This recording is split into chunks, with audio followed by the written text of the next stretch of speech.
kur sillesh mirë para popullit, ti ndoshta dëm me fitu autoritet edhe respekt se je i edukum.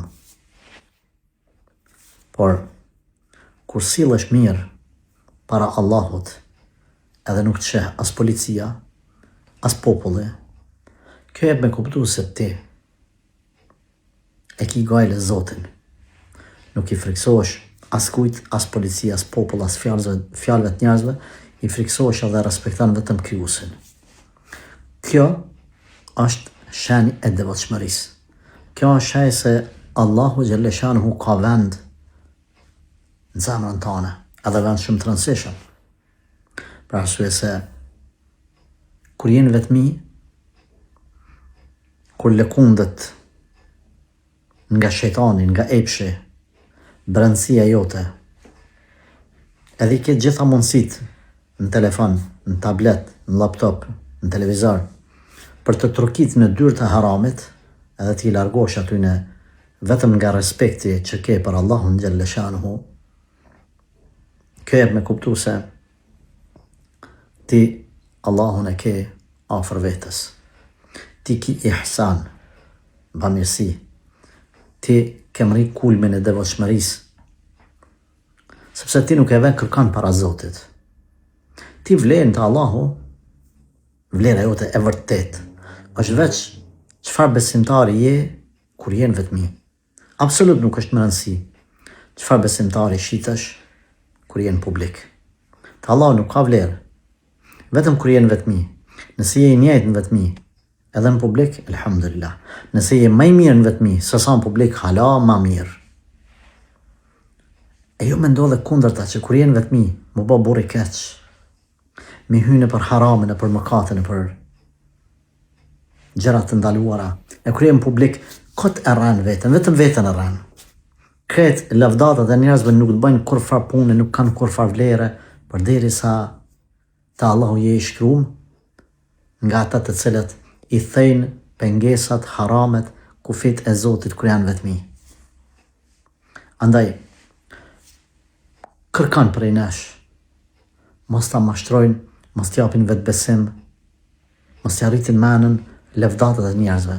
Ti e një vetën tane kush je. Ti e një vetën tane. Ti në vetmi. Qaj që je në vetmi veç me Zotin, qaj je personi real. Allahu xhelle shanu ka përmend Kur'an,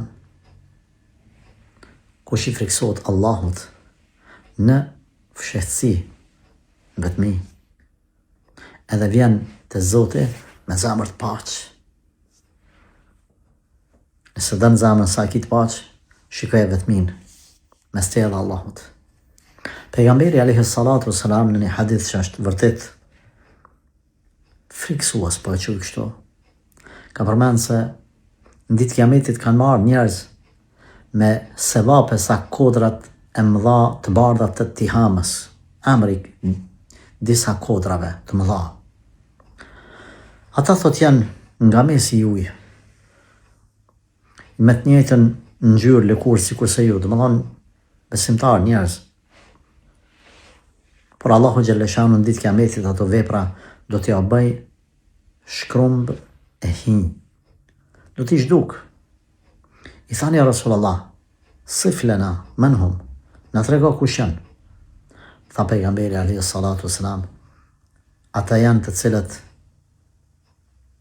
kur janë në vetmi, i thejnë kufit e Allahut, hynë në për harame. Kur janë vetmi, këshyrin në telefon gjera haram, flasin me gjinin e kundërt, flasin me ata që ju ndalohet me folë, bën vepra që Allah është i paknaqur me veprat e tyne. Këta janë që do t'ju bën plumur e hinje edhe pse. Në shikim parë, ata bëjnë shumë veprat mira. Djetarët e kanë përmend një këshill, kanë thonë, mos e bën Allahun atë që mos paku ja ke dron ati. Apo që Allahu s'ka gale hiq atë që dikush tjetër apo jo. Bëje vetmin tënde i dashur Allah,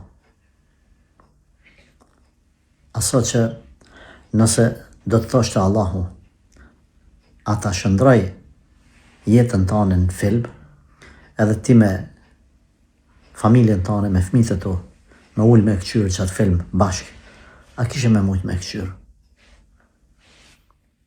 Bane jetën tane aso që aq veprat mira kitë më shefta, sa njerëzit nuk din me të vlerësu sa të vlerësan Allahu. Dhe më thanë, në vetëmim mos banë mëkate, përkundrazi banë veprat mira, që në ditë kiametit mu habit njerëzit, çfarë mirësi pas ke ba. E kush e rregullan vetëmin me Zotin, Allah ka me rregullu pjesën e ti me publikun.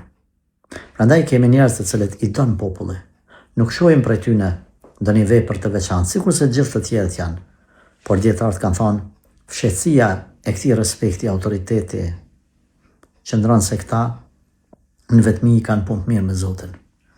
Asnjëri prej neve mos të vdes pa pas një vepër të mirë të mshefta Allahu. Asesi mos vdesim vetëm me mëkate të mshefta, por të vdesim pa mëkate të mshefta dhe me sevape të mshefta. Allahu na bëft prej tyre.